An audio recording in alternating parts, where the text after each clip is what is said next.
If you are new to my channel, do subscribe it and make sure to hit the bell icon so that you would not miss any of my upcoming videos. Hello dear students, welcome to the first part of spectrum. So this is chapter number 6 of your physics. इससे पहले हम लोग refraction through prism पढ़े हैं, ठीक है। उससे पहले हम लोग प्लेन सरफेस में रिफ्रैक्शन पढ़े, मतलब chapter number 4 refraction through plane surface, फिर है रिफ्रैक्शन थ्रू प्रिज्म, अब है बच्चों स्पेक्ट्रम। तो हम लोग बहुत सारा चीज़ बच्चों हम लोग कवर कर चुके हैं। ये जो आपका है ये आपका नॉर्मली रहेगा चैप्टर नंबर 6, जिसमें आप लोग क्या देखोगे, जिसमें आप लोग बेसिकली स्पेक्ट्रम के बारे में यहाँ पर पढ़ोगे। स्पेक्ट्रम के बारे में ऑलरेडी आप लोग पढ़ चुके हो, ऐसा नहीं है कि आप लोगों के लिए फर्स्ट टाइम है। थोड़ा बहुत इंट्रोडक्शन आपको हो चुका है क्लास 8-9 में, है कि नहीं। थोड़ा बहुत इंट्रोडक्शन ऑलरेडी हो चुका है बच्चों। आप लोग जब ये चैप्टर पढ़ लोगे तो ज़रूर से ओसवाल बुक का, मतलब ये फिज़िक्स का आपका क्वेश्चन बैंक ज़रूर से सॉल्व करना। इसलिए मैं बोल रही हूँ क्योंकि आपके बोर्ड्स में इसमें अलग अलग पार्ट में किस टाइप से क्वेश्चंस पूछा गया है, ठीक है। रीजनिंग क्वेश्चन क्या पूछा गया है, कैसा पूछा गया है, पूरा ओसवाल बुक में अच्छे से दिया है। तो आप लोग ओसवाल बुक का क्वेश्चन ज़रूर से सॉल्व करना। आप लोगों को लिंक इसका डिस्क्रिप्शन बॉक्स में मिल जाएगा, आप लोग डायरेक्टली लिंक के थ्रू अपना ये बुक खरीद सकते हो। और बच्चों, आप अगर अभी तक केमिस्ट्री मास्टरी इंटेंसिव कोर्स में एनरोल नहीं करे हो तो आपके पास अभी भी टाइम है। उसमें ऑलमोस्ट चैप्टर्स, वहाँ पर most of the chapters upload हो चुके हैं आपकी क्लास 10th केमिस्ट्री के। बहुत बच्चे ऑलरेडी एनरोल कर चुके हैं। हम लोग का वीकली क्लास भी होता है, संडे हम लोग क्लास वहाँ करते हैं। बच्चे लोगों का डाउट्स क्लियर होता है, उनको इंपॉर्टेंट क्वेश्चन दिया जाता है, ट्रिक्स बताया जाता है बोर्ड्स में कैसे क्या करना, किस टाइप से क्या क्वेश्चन को कैसे सॉल्व करना है। तो अगर आप लोग भी एनरोल करना चाहते हो तो आपको सामने में ये व्हाट्सएप नंबर डिस्प्ले हो रहा होगा बच्चों, आप लोग इस नंबर पे कांटेक्ट करके बहुत इजीली एनरोल कर सकते हो। Now without wasting any time let's get started with the video. Okay, so spectrum, देखो ये चैप्टर स्पेक्ट्रम है। इसमें आप लोग मेनली वाइट लाइट का जो डिस्पर्सन होता है आप लोग उसके बारे में पढ़ोगे, जो कि आप लोग ऑलरेडी पढ़ चुके हो, ठीक है। ऑलरेडी आप लोग पढ़ चुके हो। तो देखो बच्चों, आप लोग यहाँ पर प्रिज्म का यूज़ करोगे, ठीक है। हम लोग क्योंकि यहीं से स्टार्ट करेंगे, आपके कोर्स में यहीं से शुरू किया गया है डिस्पर्सन ऑफ वाइट लाइट से। तो बच्चों डिस्पर्सन होता क्या है, डिस्पर्सन होता क्या है। सपोज आपके पास एक ग्लास प्रिज्म है, आपके पास एक प्रिज्म है। प्रिज्म आप लोग पढ़े हो ना, इससे पहले वाले चैप्टर में, उससे भी पहले वाले चैप्टर में पढ़े हो प्रिज्म के बारे में। सपोज आपके पास एक प्रिज्म है, ठीक है, और यहाँ से हम लोग क्या करेंगे, एक वाइट लाइट यहाँ पर इंसिडेंट करवाएंगे। ये एक वाइट लाइट जा रहा है। वाइट लाइट मतलब सन का लाइट, सूरज की रोशनी। अब बहुत बच्चों को पता नहीं है, अगर कोई टीचर पूछेगा ना what is the colour of sunlight, तो वो लोग बोलेंगे madam yellow, madam green, madam orange, ठीक है। तो जो सनलाइट होता है बच्चों, that is white in colour. Sunlight का कलर क्या होता है, वाइट होता है। And sunlight is a mixture of 7 colours. It is made up of 7 colour, 7 colour से बना रहता है। जब आप लोग बारिश के समय इंद्रधनुष देखते हो ना, बारिश के बाद जब निकलता है रेनबो, रेनबो में जो 7 कलर दिखता है वही 7 कलर से सनलाइट बना हुआ रहता है। बस रेनबो में क्या होता है, 7 कलर स्प्लिट हो जाता है, अलग अलग पार्ट में डिवाइड हो जाता है, अलग अलग आपको दिखता है। तो यहाँ पर हम वाइट लाइट इंसिडेंट करवाएंगे एक प्रिज्म में, मतलब प्रिज्म से वो पास होगा। हम लोग स्केल से भी करवा सकते हैं, आप लोग तो करे होंगे बच्चों, स्केल से भी करवा सकते हैं। जैसे धूप में थोड़ा सा स्केल लेना, पेपर के ऊपर में ऐसे ऐसे करोगे ना तो आपको 7 कलर्स दिखेंगे रेनबो वाले, ठीक है, 7 कलर्स दिखते हैं। तो ये वाइट लाइट इंसिडेंट हो रहा है किसमें, प्रिज्म में हो रहा है, ठीक है, वाइट लाइट हो रहा है। तो वाइट लाइट क्या करेगा बच्चों, अब ये एक्सपेरिमेंट मेनली न्यूटन करवाए थे, ठीक है। He allowed the white light from the sun to enter a dark room through a small aperture in a window and placed a glass prism in the path of the light ray. मतलब sunlight वैसे करके आ रहा था, वो क्या कि जो sunlight आ रहा था ना उसको एक प्रिज्म से पास कराने, मतलब अलाउ करे to pass through the prism. अब यहाँ से मतलब प्रिज्म को क्रॉस करके अब यहाँ से तो यहाँ लाइट आएगा ना, तो वो क्या किया, सामने में एक तो वाइट स्क्रीन रख दी है, सामने में एक तो वाइट स्क्रीन रख दी है कि जब वाइट लाइट प्रिज्म को पास करेगा, स्क्रीन में गिरेगा तो हम लोगों को कुछ तो मिलेगा। तो वो जो मिलेगा उसको वो बोले एक वाइट कलर का मैं स्क्रीन रख देता हूँ, वो स्क्रीन में ऑब्टेन करते हैं क्या मिलेगा। तो वो क्या देखे कि जैसे ही वाइट लाइट प्रिज्म को क्रॉस कर रहा था तो वाइट लाइट ना यहीं से, मतलब ऐसे करके वो वाइट लाइट जो था वो डिस्पर्स होने लग गया। मतलब देखो वो अपने 7 कलर्स में वो टूटने लग गया, 7 कलर्स में वो टूटने लग गया। 1 2 3 4 5 6 और एक 7 ये बना देती हूँ। मतलब वाइट लाइट स्प्लिट हो गया, टूट गया इनटू इट्स 7 कंपोनेंट्स या फिर कॉन्स्टिट्यूएंट कलर्स। अब जो 7 कलर्स उसको मिला किसमें, ये जो स्क्रीन यहाँ पर वो लिए थे, वाइट कलर का स्क्रीन लिए थे, वो वाइट कलर के स्क्रीन में वो क्या देखे, अलग अलग 7 कलर्स मिला है। और वो उसका ऑर्डर जब देखिए 7 कलर्स का, तो वो नीचे से हम लोग पढ़ते हैं मेनली विवग्योर के हिसाब से वो उनको मिला। मतलब ये हो गया वॉयलेट, इंडिगो, इंडिगो मतलब नील colour, blue, orange, sorry green, yellow, orange and red.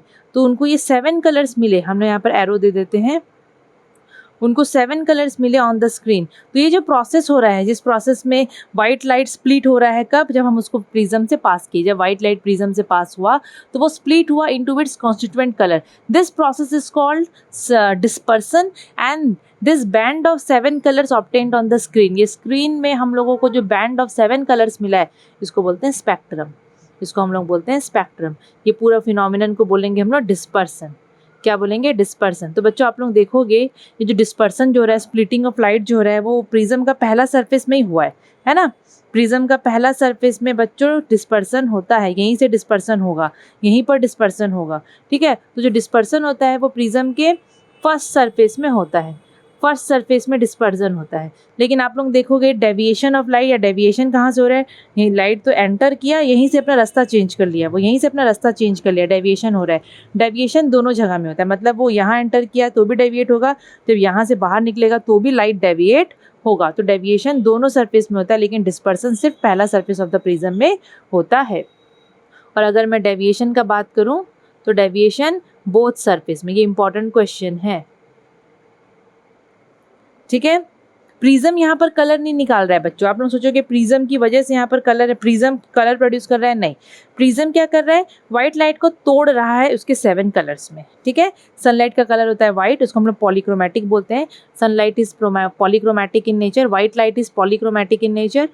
जो व्हाइट लाइट होता है सन का, वो पॉलीक्रोमैटिक होता है। पॉली मतलब more than what? Mixture of colours, large number of colours, बहुत सारे कलर्स होते हैं। पॉलीक्रोमैटिक नेचर का होता है, बहुत सारे कलर्स होते हैं, ठीक है। मेन 7 प्रोमिनेंट कलर्स उसमें होता है। समझ में आया? अब ये डिस्पर्जन क्यों हो रहा है? अब यहाँ पर जो लाइट ऐसे बिखर रहा है, स्प्लिट हो रहा है, क्यों हो रहा है? पता है क्यों? क्योंकि अब अलग अलग कलर्स है वाइट लाइट में, और जितने भी कलर्स है ना, सबका अलग अलग मीडियम में बच्चों उनका स्पीड अलग होता है। अब हवा में वाइट लाइट के अंदर में जितने भी 7 कलर्स है ना, उनका स्पीड सेम है। किसमें? एयर में। एयर में वाइट लाइट में जितने भी 7 कलर्स हैं, उनका स्पीड सबका सेम है। लेकिन जैसे ही वो लोग कोई मीडियम में एंटर करते हैं, पानी में एंटर किए, कांच में एंटर किए, ग्लास में एंटर किए, तो वो मीडियम में उसके अंदर में जो अलग अलग कलर्स होते हैं, उनका स्पीड अलग अलग होता है। रेड कलर का स्पीड अलग होगा, वॉयलेट का स्पीड अलग होगा, ब्लू कलर का स्पीड अलग होगा। इसलिए मैं यहाँ पर लिखी हूँ, speed of each and every colour in white light is different in a medium. एक मीडियम में वाइट कलर के अंदर में जितने भी अलग अलग कलर्स होते हैं वाइट लाइट के अंदर में, उनका अलग अलग स्पीड होता है, इसीलिए डिस्पर्जन होता है। इसीलिए बोलो, कोई स्पीड से निकल जाता है, कोई थोड़ा सा धीरे से निकलता है, कोई और थोड़ा धीरे से निकलता है, ठीक है। तो उनका स्पीड अलग अलग होता है। जो अलग अलग कलर्स होते हैं उनका स्पीड जो होता है वो डिफरेंट होता है मीडियम में, ठीक है। और ये जो बैंड ऑफ 7 कलर्स हमको मिला है, इसको हम क्या बोलते हैं? स्पेक्ट्रम बोलते हैं। ये 2 पॉइंट मैं आपको बता दी हूँ। इनमें से सबसे नीचे में है वॉयलेट, सबसे ऊपर में है रेड। सबसे नीचे में बच्चों कौन सा कलर है? वॉयलेट। सबसे ऊपर में है रेड। बात अगर मैं करूँ सबसे ज़्यादा कौन सा लाइट डेविएट होता है, देखोगे डेविएशन में सबसे ज़्यादा तो वॉयलेट हुआ है। सबसे ज़्यादा डेविएट होके झुक के कौन गया? वॉयलेट हुआ है। तो वॉयलेट लाइट जो है उसका होता है मोस्ट, सबसे ज़्यादा डेविएशन, डेविएटेड द मोस्ट। और सबसे कम कौन डेविएट हुआ है? Red, least deviation. खुद देखो यहाँ पर सबसे ज़्यादा कौन झुक के गया है, कौन डेविएट हुआ है? वॉयलेट। सबसे कम हुआ है रेड, ठीक है। अभी वेवलेंथ, फ्रीक्वेंसी और स्पीड, इनके बीच का डिफरेंस देखोगे। अब बच्चों आपको पता है, ये मैं इसलिए करी हूँ ना क्योंकि हम लोग कुछ क्वेश्चन सॉल्व कर लेंगे। देखो अब हम लोग को पता है speed is equal to distance by time, और distance is equal to speed into time. तो डिस्टेंस को हम लोग, क्योंकि यहाँ पे वेवलेंथ का बात कर रहे हैं, तो डिस्टेंस को हम वेवलेंथ ले सकते हैं, स्पीड को जो है हम लोग कैपिटल C ले सकते हैं, ठीक है। Speed of the light in air बोलते हैं। टाइम की जगह में 1 बाय फ्रीक्वेंसी। सो यहाँ से C को अलग करोगे तो डिस्टेंस, मतलब C को अलग करोगे तो लैम्बडा इंटू फ्रीक्वेंसी। तो ये रिलेशन है speed of the light in air, light का फ्रीक्वेंसी और लाइट का वेवलेंथ का। ये बहुत इंपॉर्टेंट रिलेशन है। यहाँ पर लैम्बडा है वेवलेंथ ऑफ लाइट, C जो है वो speed of the light in air, जो कि 3 × 10⁸ मीटर पर सेकेंड होता है। फ्रीक्वेंसी मतलब एफ जो होता है वो फ्रीक्वेंसी होता है, ठीक है। अब आप लोग जो वेवलेंथ यहाँ पर नापोगे या वेवलेंथ कैलकुलेट करोगे, तो वेवलेंथ का जो यूनिट होता है ना बच्चों, वो बेसिकली एंगस्ट्रॉम होता है। एंगस्ट्रॉम वेवलेंथ का यूनिट। एक एंगस्ट्रॉम होता है 10⁻⁻10 मीटर, 10⁻⁻10 मीटर, ठीक है। एक एंगस्ट्रॉम होता है 10⁻⁻10 मीटर। वैसे ही हम लोग नैनोमीटर, मीटर में भी वेवलेंथ को लिखते हैं क्योंकि वो तो डिस्टेंस ही है। 1 नैनोमीटर होता है 10⁻⁻9 मीटर, 1 एंगस्ट्रॉम होता है बच्चों 10⁻⁻10 मीटर। अब यहाँ पर कुछ क्वेश्चन दिया है, हम लोग उसको सॉल्व कर लेते हैं। Wavelength of red light is 700 nanometre. Red light का वेवलेंथ दिया है रेड लाइट का 700 नैनोमीटर, तो इसको बच्चों आप लोग मीटर में कन्वर्ट कर सकते हो, नैनोमीटर में दिया है तो 700 इंटू 10⁻⁻9 मीटर। ठीक है, तो ये आपका हो जाएगा 7 इंटू 10⁻⁻7 मीटर। और find the frequency speed of the light दिया है, मतलब सी दिया है, स्पीड ऑफ द लाइट दिया है 3 इंटू 10⁸ मीटर पर सेकेंड। हम लोग को बोल रहा है फ्रीक्वेंसी निकालो, तो अभी हम लोग फॉर्मूला पढ़े हैं, C is equal to lambda into F, तो यहाँ से एफ को अलग कर दो, C divided by lambda. C कितना है 3 इंटू 10⁸, लैम्बडा कितना है बच्चों 7 इंटू 10⁻⁻7। ठीक है, तो 3/7 को तो चलो सॉल्व करते रहना, ये वाला सॉल्व होगा 10⁸ और ये हो जाएगा +7, तो 3/7 इंटू 10⁻15। अब इसको आप लोग सॉल्व कर सकते हो, 3/7 को डिवाइड करोगे तो इसका कुछ वैल्यू निकलेगा 3/7 का। ठीक है, तो इसको सॉल्व करते हैं। 3/7, 7 4 जा 28, 7 2 जा 14,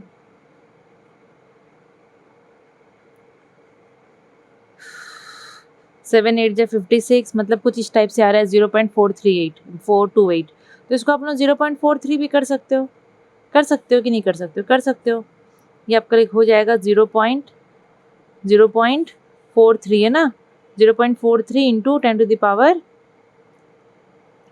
या 0.428 इंटू 10⁻, कितना है 15 है। हम लोग को ये पॉइंट को इधर भेजना है, इधर, क्योंकि हम लोग साइंटिफिक नंबर पढ़े हैं, क्लास 9th में आप लोग पढ़े हो साइंटिफिक नंबर, पॉइंट के आगे 1 से लेकर 10 के बीच का नंबर होना चाहिए। तो ये पॉइंट को हम लोग भेजेंगे इधर में, पॉइंट को हम लोग किधर भेजेंगे, इधर में भेजेंगे। ठीक है, तो ये हो जाएगा 4.3, या फिर आप लोग इसको देखो, मैं एक तरीका बता रही हूँ सॉल्व करने का। 428/3 to 0 करो इंटू 10⁻15। ठीक है, यहाँ पर आपका ये 3 है तो 3 तो काट दो, ऊपर से यहाँ पर 3 कट जाएगा, तो ये हो जाएगा आपका कितना 12 हो जाएगा। उसके बाद यहाँ पर पॉइंट कहीं भी नहीं है, मतलब 8 के पीछे है, तो उसको आप लोग 1 2 आगे बढ़ा दो, 2 आगे बढ़ाओगे उसको, तो ये 4.28 इंटू 10⁻, यहाँ पर 2 प्लस हो जाएगा पावर में, 10⁻14 आएगा, 10⁻14 यहाँ पर आएगा। ठीक है, ऐसे मैं आप लोगों को ऑलरेडी क्लास 9 में बता चुकी हूँ, तो ये कोई आप लोगों के लिए नया चीज़ नहीं है। ठीक है, तो इसका आंसर आएगा 4.28 इंटू 10⁻14 हर्ट्स, 4.28 इंटू 10⁻14, और ये फ्रीक्वेंसी है तो हर्ट्स। क्लियर, समझ में आया? तो आपका ये पार्ट में इतना ही है, डिस्पर्जन और ये जो मेन था मैं आप लोगों को बता चुकी, डिस्कस कर चुकी। अब आप लोग पढ़ोगे बच्चों इलेक्ट्रोमैग्नेटिक स्पेक्ट्रम। अब आप लोग पढ़ोगे इलेक्ट्रोमैग्नेटिक स्पेक्ट्रम। अब ये जो इलेक्ट्रोमैग्नेटिक स्पेक्ट्रम है, ठीक है, अब ये जो इलेक्ट्रोमैग्नेटिक स्पेक्ट्रम है बच्चों, ये आपका क्या है पता है? आपका जो ये सूरज की रोशनी आती है ना, उसके अंदर में ये सारे अलग अलग वेव्स होते हैं, अलग अलग वेव्स होते हैं। ठीक है, अलग अलग वेव्स होते हैं, किसमें? सन के रेज में, सन के रेज में अलग अलग वेव्स होते हैं। ठीक है, हम लोग ऐसे बोल सकते हैं। तो बच्चों जो सूरज की रोशनी होती है ना, सनलाइट, अब हम लोग जो इससे पहले ये देखें ना, जो हम लोग को यहाँ पर 7 कलर्स दिख रहा था विबग्योर वाला, ये आप लोग सोचोगे कि सनलाइट के अंदर में सिर्फ ये 7 वाला जो कलर है यही बैंड ऑफ लाइट है, यही स्पेक्ट्रम मिलता है, क्योंकि हम लोग इसको स्पेक्ट्रम बोलते हैं।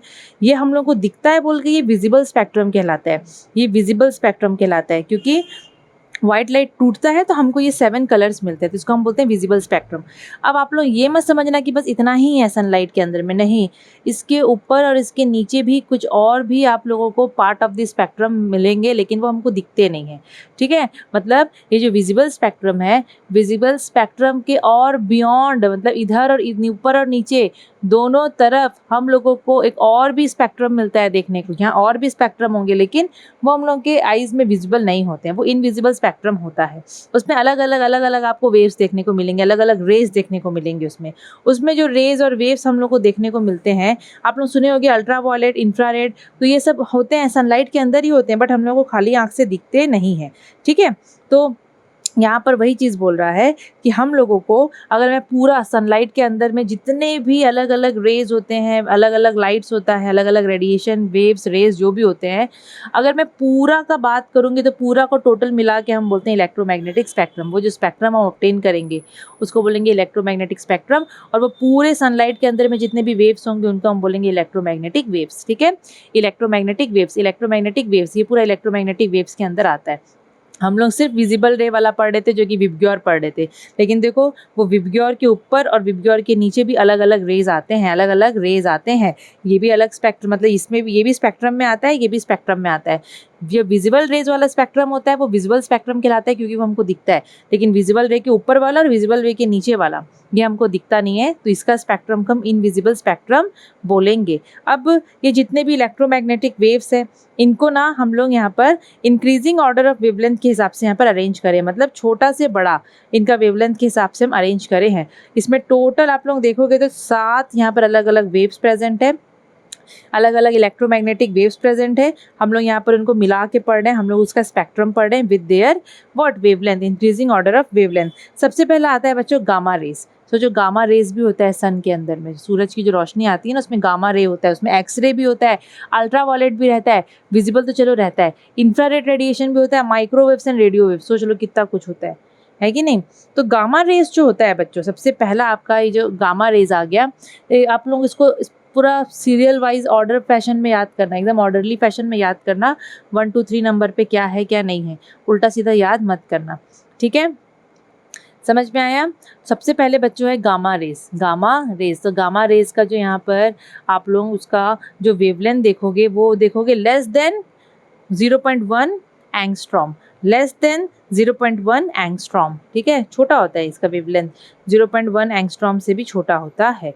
उसके बाद आता है एक्सरे। एक्सरे का 0.1 से लेकर 100 एंगस्ट्रॉम होता है। ठीक है, एक्सरे के बाद अल्ट्रावायलेट रेज जो कि 100 से लेकर 4000 एंगस्ट्रॉम होता है। एंगस्ट्रॉम को हम ऐसे लिखते हैं। उसके बाद विजिबल रे आता है जो हमको दिखता है, जो विबग्योर दिखता है ना वो विजिबल रे में आता है, 4000 से 8000 होता है उसका एंगस्ट्रॉम, ये उसका वेवलेंथ है। फिर इंफ्रारेड रेडिएशन आता है जो कि 8000 से 10⁻7 एंगस्ट्रॉम होता है। उसके बाद आता है माइक्रोवेव्स। माइक्रोवेव्स जो होते हैं 10⁻7 एंगस्ट्रॉम से 10⁻11 एंगस्ट्रॉम होता है, और सबसे ज़्यादा होता है किसका वेवलेंथ, रेडियो वेव्स का, 10⁻11 एंगस्ट्रॉम से और भी ज़्यादा उसका होता है। और बच्चों वेवलेंथ जितना ज़्यादा फ्रीक्वेंसी उतना कम, क्योंकि वेवलेंथ और फ्रीक्वेंसी का उल्टा रिलेशन है। अगर इसका वेवलेंथ सबसे कम है गामा रे का, तो फ्रीक्वेंसी सबसे ज़्यादा किसका होगा, गामा रे का होगा। सबसे ज़्यादा अगर रेडियो वेव का वेवलेंथ है तो सबसे कम फ्रीक्वेंसी रेडियो वेव का होगा। ये वैल्यू को आपको याद रखना पड़ेगा, ये बहुत इंपॉर्टेंट है, याद करने वाली ये चीज़ है। ठीक है, अभी ये जितने भी ये सब पूरे इलेक्ट्रोमैग्नेटिक वेव्स है, इनका स्पेक्ट्रम को बोलते हैं इलेक्ट्रोमैग्नेटिक स्पेक्ट्रम। अब ये जितने भी इलेक्ट्रोमैग्नेटिक वेव्स है इनका कुछ कॉमन प्रॉपर्टीज़ है सबका, मतलब अगर मैं बोलूँगी गामा रे, एक्स रे जितने भी यहाँ पर दिख रहे हैं, किसी को भी मटेरियल मीडियम नहीं चाहिए बच्चों ट्रैवल के लिए। देखना, अब हम लोग स्पेस का बात करेंगे, जहाँ से सूरज आता है, सूरज की रोशनी आती है, वहाँ तो कोई मीडियम नहीं है, हवा कुछ भी नहीं है ना, फिर भी लाइट रोशनी जो है वो हम तक पहुँचती है कि नहीं पहुँचती स्पेस से आके। तो वही बस वही बोल रहा है कि जितने भी इलेक्ट्रोमैग्नेटिक वेव्स हैं इनको कोई भी मटेरियल मीडियम नहीं चाहिए प्रोपागेशन के लिए। ये सबका एक ही स्पीड है, जितने भी हैं यहाँ पर सबका स्पीड क्या है, 10⁻3 × 10⁻8 मीटर पर सेकेंड। लाइट का जो स्पीड है, क्योंकि लाइट के तो हिस्सा है ये लोग, तो सबका स्पीड एक ही है, 3 × 10⁻8 मीटर पर सेकेंड। फिर रिफ्लेक्शन रिफ्रैक्शन, क्योंकि ये लोग रे ऑफ लाइट ही तो हैं, रिफ्लेक्शन रिफ्रैक्शन का पूरा प्रॉपर्टी ये लोग शो करेंगे। इलेक्ट्रिक और मैग्नेटिक फील्ड इनको अफेक्ट नहीं करेगा। आपने सोचोगे इलेक्ट्रिक फील्ड के अंदर ये लोग कैसे बिहेव करेंगे, प्लस वाले के पास जाएंगे माइनस वाले के पास जाएंगे, नहीं, इनको फ़र्क नहीं पड़ता है, ना मैग्नेटिक फील्ड से इनको कोई फ़र्क पड़ेगा। तो ये इनका कॉमन प्रॉपर्टीज़ था, ये इनका कॉमन प्रॉपर्टीज़ था जो कि इंपॉर्टेंट है। उसके बाद आपके कोर्स में है अल्ट्रावायलेट और इंफ्रारेड रेज। एक बार फिर देख लूँ क्या, अल्ट्रावायलेट और इंफ्रारेड है आपके कोर्स में, properties and uses of infrared and ultraviolet rays, सिर्फ इन दो का है। थोड़ा थोड़ा हम लोग गामा वामा भी देख लेते हैं। ठीक है, जैसे कि मैं स्टार्ट करती हूँ सबसे पहले गामा रेज से। गामा रेज का बात करूँ तो बच्चों गामा रे मेनली उसका सोर्स, ठीक है, वो न्यूक्लियस ऑफ द एटम से मिलता है। गामा रे जो होता है बहुत एनर्जेटिक इलेक्ट्रोमैग्नेटिक वेव है वो, और इसका जो सोर्स है कहाँ से निकलता है गामा रे, एटम के अंदर जो न्यूक्लियस होता है ना वहाँ से निकलता है, एटम के अंदर जो न्यूक्लियस होता है वहाँ से निकलता है। इसको हम लोग यूज़ करते हैं कैंसर सेल को मारने के लिए। ठीक है, इंडस्ट्रीज़ में भी ये वेल्डिंग फेल्डिंग में भी यूज़ होता है, और कैंसर सेल को मारने के लिए भी ये काम आता है। ज़्यादा ये तो है भी नहीं कोर्स में, एक्सरे में जानबूझ के लिखी नहीं हूँ। अब डायरेक्ट अल्ट्रा वायलेट रेडिएशन पढ़ेंगे क्योंकि ये हमारे कोर्स में है। तो बच्चों, अल्ट्रा वायलेट रेडिएशन का सबसे पहले तो आपको यूवी रेज हम लोग जिसको बोलते हैं, इसका वेवलेंथ जानना ज़रूरी है। 100 से 4000 डिग्री क्यों बोल रही हूँ मैं, एंगस्ट्रॉम, ठीक है। 100 से 4000 एंगस्ट्रॉम इसका वेवलेंथ है। अल्ट्रावायलेट रेडिएशन हमको कहाँ से मिलता है बच्चों? मेनली हमको ये सन से मिलता है, सूरज से मिलता है ना यूवी रेडिएशन, हाँ। और जो इलेक्ट्रिक स्पार्क होता है उससे भी हम लोग को अल्ट्रावायलेट रेडिएशन मिलता है। इलेक्ट्रिक स्पार्क होता है ना, उससे भी। मर्क्यूरी वेपर लैंप होता है, वो भी अल्ट्रावायलेट रेडिएशन निकालता है। मर्क्यूरी वेपर लैंप होता है, वो भी हम लोगों को अल्ट्रावायलेट रेडिएशन देता है। Mercury vapour lamp, electric spark, ये सब जो होते हैं ये हमको क्या देते हैं? अल्ट्रावायलेट रेडिएशन देते हैं। इसका सोर्स है, हमको इसका प्रॉपर्टी और इसका यूजेस पढ़ना है। प्रॉपर्टी क्या है? पहला, ये स्पीड ऑफ द लाइट के, मतलब लाइट का जो स्पीड है उसी स्पीड में ये ट्रैवल करता है, क्योंकि सन के हिस्सा ही तो है, सूरज की जो रोशनी होती है उसी का हिस्सा है। अभी आपके पास एक प्रिज्म है, एक क्वार्ट्ज का बना है, एक ग्लास का बना है। जैसे ग्लास एक मटेरियल है ना, क्वार्ट्ज भी एक मटेरियल होता है। तो ये जो अल्ट्रावायलेट रेडिएशन है ना, ये क्वार्ट्ज का प्रिज्म से पास कर जाएगा, लेकिन अगर कांच वाले प्रिज्म से पास करवाओगे तो पास नहीं हो पाएगा, क्योंकि ग्लास इसको एब्जॉर्ब कर लेता है। So it can pass through quartz but it is absorbed bye glass, ठीक है। It is absorbed bye glass, ये इंपॉर्टेंट है, समझ में आया। फिर डस्ट पार्टिकल्स लोगों से ये स्कैटर हो जाता है, they are basically scattered by the dust particles. फिर रिफ्रैक्शन ये सब ये शो करता है। फोटोग्राफिक प्लेट को अल्ट्रावायलेट रेडिएशन अफेक्ट करता है। और आप लोग पढ़े होंगे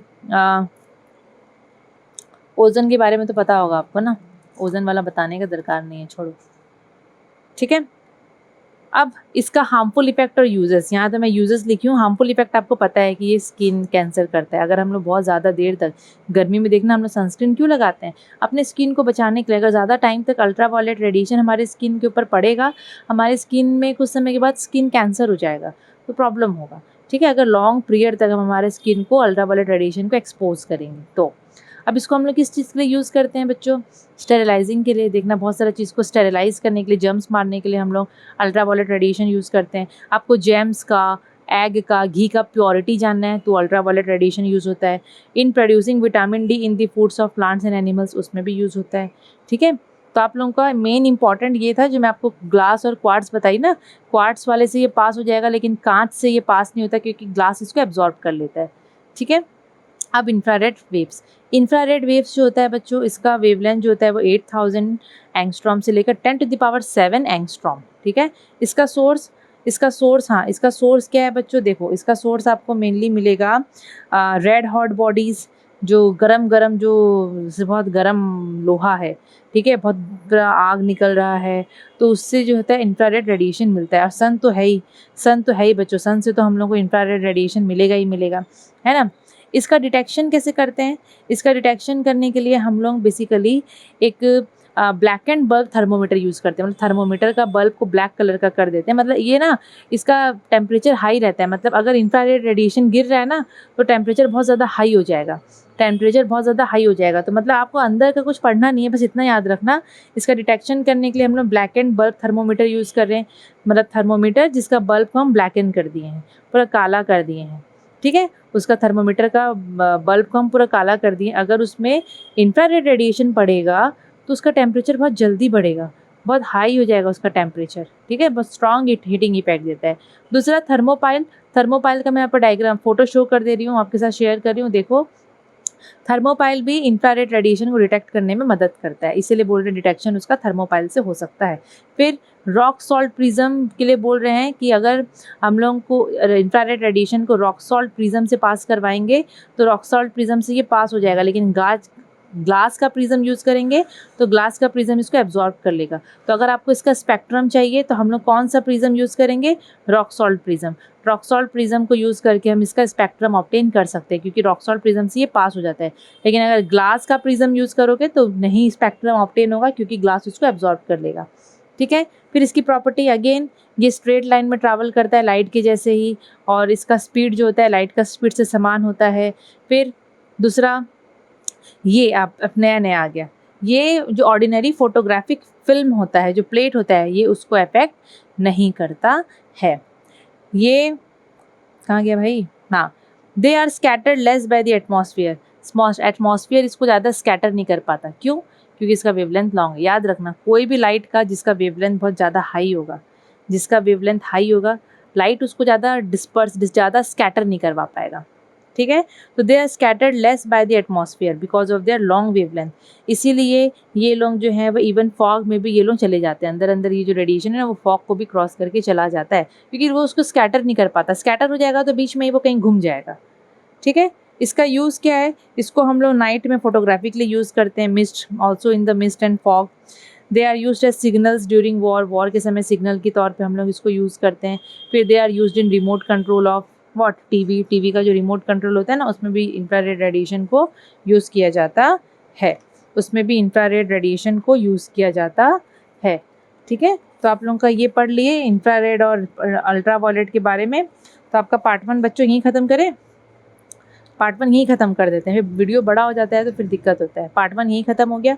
पार्ट 2 में आप लोग पढ़ोगे स्कैटरिंग ऑफ लाइट और अलग अलग जो एप्लीकेशन है स्कैटरिंग ऑफ लाइट का वो पढ़ोगे। तो बच्चों पार्ट 1 आप लोग अच्छे से पढ़ो, बहुत सिंपल था। कोर्स के हिसाब से मैं आपको बताई हूँ, जो एग्जाम में क्वेश्चन पूछा जाता है। फिर भी आपको अगर कोई चीज़ डाउट होता है तो आप लोग कमेंट सेक्शन में डाउट को पूछो और वीडियो को बार बार रिपीट करके देखो, ताकि आपके दिमाग में वो चीज़ बैठ जाए। आप लोग एक बार पढ़ लेते हो, फिर दोबारा से ना वीडियो ऑन करके आप लोग सुना करो, अपना कोई काम करो और वीडियो को सुनो, वो आपका रिवाइज हो जाएगा।